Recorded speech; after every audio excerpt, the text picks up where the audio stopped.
And so it's important for us to understand that it is time. We only have 11 days, 6 hours, 42 minutes, and 12 seconds before California goes and opens its doors once again. This is based on what the governor of California has said that is necessary for businesses, for the community, for the state to get back to quote unquote business. And so Señor Mejia, thank you for being with us here on KBBF and Líderes del Futuro.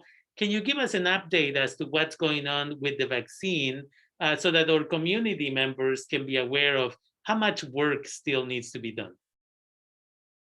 Yes, it's good to be here and join your audience. There's a lot of progress. 75.3% of the population in the county, the population that is eligible from 12 years and onwards, has had at least one dose.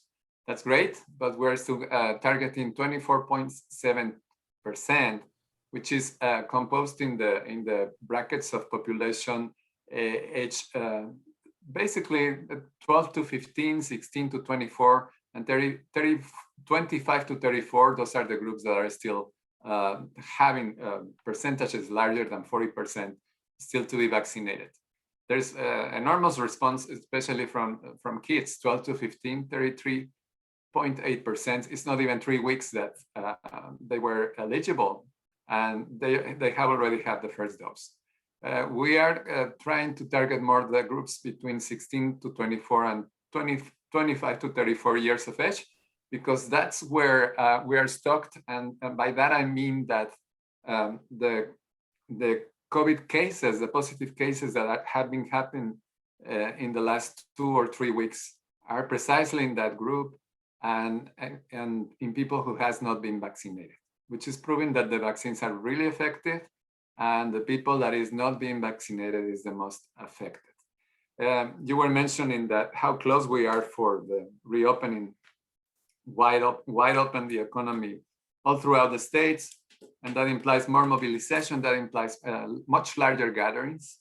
The guidelines are mentioning now the use of masks is pretty much restricted only for larger groups. In interiors, about 5,000 people, in exteriors, around 10,000 people. And with those large numbers, you can see that there's much more risk of contamination. There's more risk of spreading COVID or contracting COVID. So for people who has not vaccinated, and probably they're going to be there because they're going to be just, larger events like concerts or gatherings to celebrate or dance or frolic with larger amounts of people, and there is a risk involved. So we are inviting the population, especially 18 to 34, to vaccinate, because that's the group that is still lagging. And that's where we're seeing the positive cases so far. Rafael. Definitely. And so this is where it is my reminder to the community that tomorrow, the state of California is going to do their lottery. And it says, it is our biggest thank you yet to Californians who have received COVID-19 vaccine.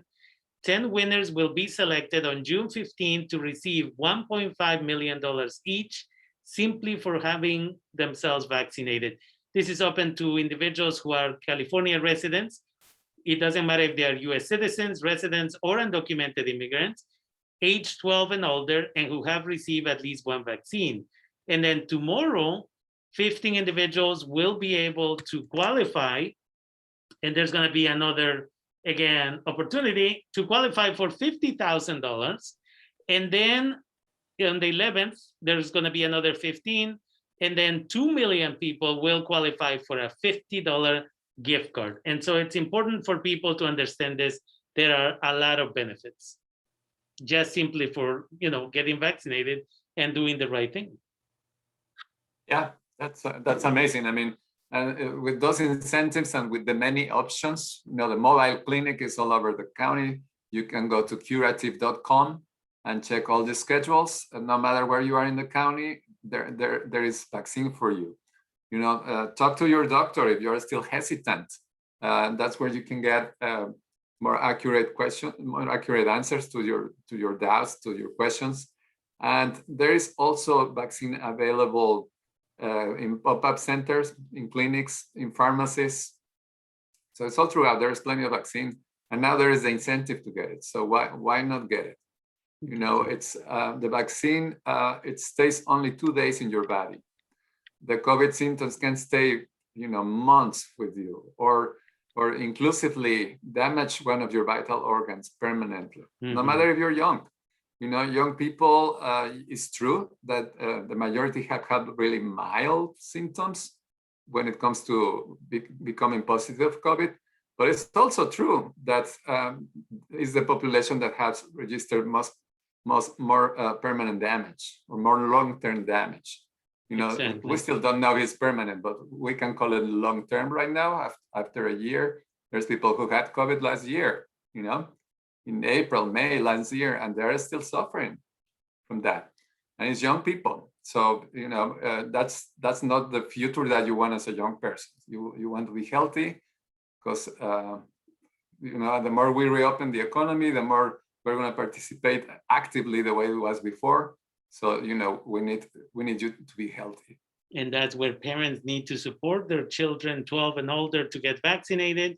Dr. Enrique Gonzalez Mendez, who has dedicated his life to being an educator, a doctor in Sonoma County, he was mentioning that there's new studies that are coming out recently that some youth are actually contracting the virus and is leading them to multi-organ failure. And it seems to be connected to COVID. So why risk that for our children?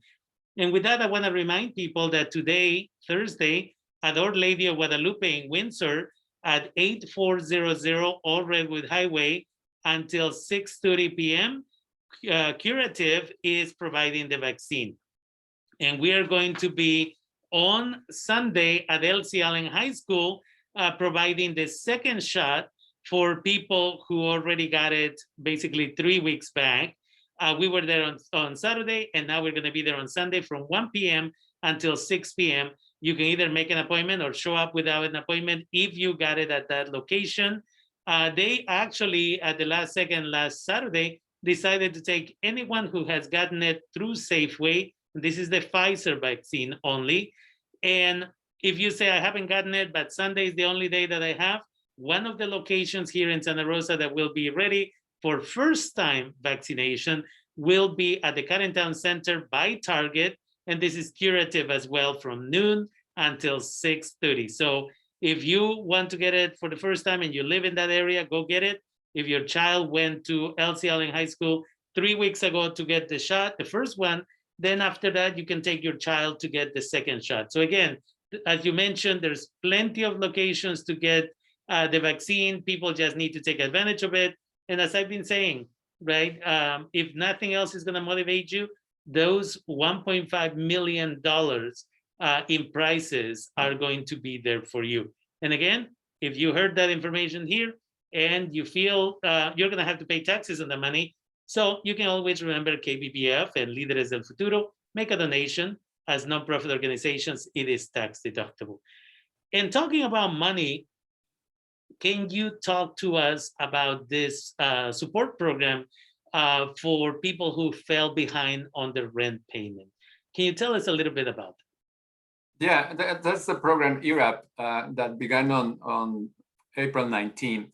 And we've been getting a lot of calls and we've been processing a lot of applications.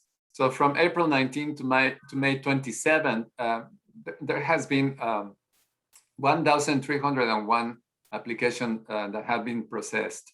And then out of them, for the renters, it's been 905 applications. And then for the landlords, 396.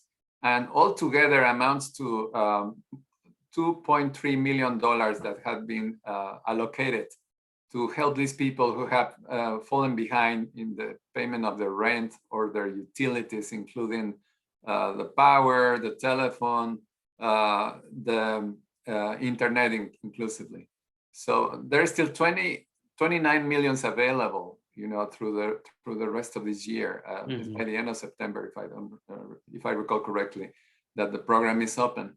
So our invitation to apply, call 111, check socoemergency.org where you can see all the community-based organizations, the list of them, because they are all throughout the county, where you can apply. You can also call legal aid, which is assigned to counsel you and give you orientation for free about how to apply. And again, just clarifying, that number is 211 is where you can start the process, or you can go to socoemergency.org. That seems to be a place full of a lot of information. So this is one of the bits of information that is available there. So it is important. SOCO Emergency, you can sort through the list of community-based organization, pick the one that is closer to you. And if you need help, just call legal aid. The information is there as well. And then you can find support for this program. So the money is there, the money is available, the money is being distributed, more than 2.3, in a little bit more than a month. So there is still plenty of help if you fell behind because of COVID. It has to be related with COVID, either that you were impacted directly or indirectly. You could have had COVID, or you were bound at home taking care of a family of yours, and that prevented you from making money. Well, then there is assistance for you. And I just want to clarify, I should have done that in the Spanish version of this conversation. Do I have to have legal status to ask for this funding? No, you don't have to be documented to get the assistance. You just have to be either renting or be a landlord and apply. I mean, as long as you were affected by COVID, then you are entitled to do it. Definitely. Is there any final comment that you would like to make? I always appreciate and want to be respectful of your time. Well, thank you. I like to add that the other program that we have, the vaccinations for people who's confined at home because they are disabled, we've been bringing vaccine to their home. So up to today, there's 416 persons in this situation that have received their assistance. So if for whatever reason related to your health, you are unable to go to any of the clinics that we've been mentioning through this program, please call us, because there is a way for you to get your vaccine at your house. And just to remind people, the telephone is 707-565-4667. Okay, and again, it's beautiful that service can be made available to people who cannot get around. And in fact, I wish more people knew this, because in El Cielo on Saturday when we were there, somebody was taken to get the second shot, but they couldn't get out of the vehicle. So a technician had to go out there and vaccinate the person in the vehicle, right? All the trauma, all the difficulty that I'm sure it was for this individual to get to just the location when they could have stayed home because of their need, and somebody could have gone to their home and given them the vaccine. So again, anybody who has that need, please make sure to take advantage of that. Obviously, only for people who need to stay home, they're homebound, and they need the support. So and it's for free. They don't have to pay anything for this service. Yeah, definitely. So thank you as always for all the information, Senor Mejia, and I look forward to our next update in about a week. I'll be here for sure. Thank you very much. Take care. Till next week. Bye. Bye-bye.